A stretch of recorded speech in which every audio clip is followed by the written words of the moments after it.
Well, it's time for another update of the Wyoming and Western here.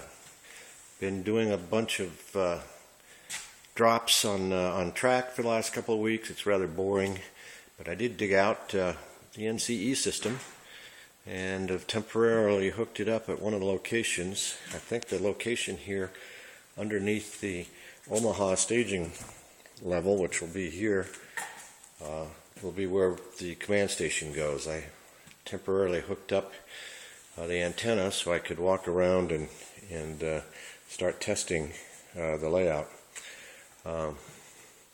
What I've done is I've completed installing all of the tortoise motors on the west end of the staging yard at Denver. So they're ready to go, and I've added drops to everything.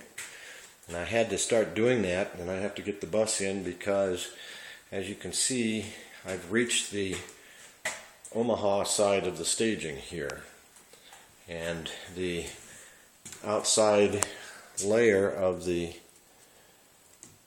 track is just about up to the new staging yard. And as a result, if I didn't get the drops on in here and get everything tested, I could find that I have an inoperable helix with no way of attaching the DCC. So as you can see, I've got the wires all in and soldered. I soldered every other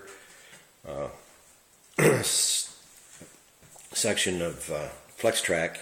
You can see on the outside I basically soldered two together and put a drop.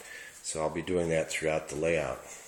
The outside here is the level. This will be level all the way around. It'll be the balloon track for the second layer. And as we come in, I've added a bus for the bottom layer right now. Decided to string my main bus wire through the back supports, and then it comes down and it'll be attached down here. One of my panels for the lower area in the helix for the inside Denver and Laurel areas will be located right below Denver here. So that's about where we stand now. I've got 100 more drops to do and solder. You can see them here. I've got them all in. Every single piece of track is either soldered to another piece of track or has a dropper on it.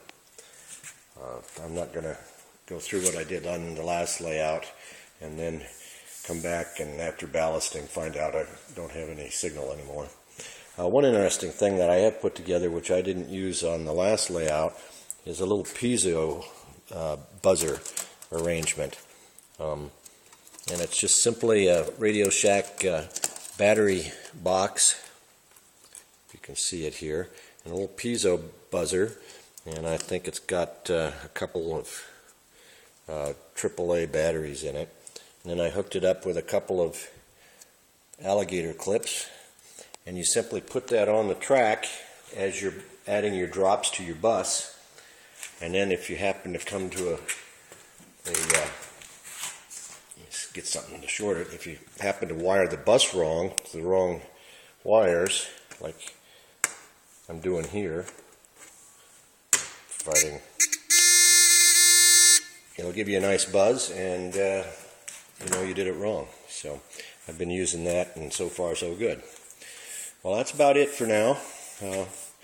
We'll check in with you a little later.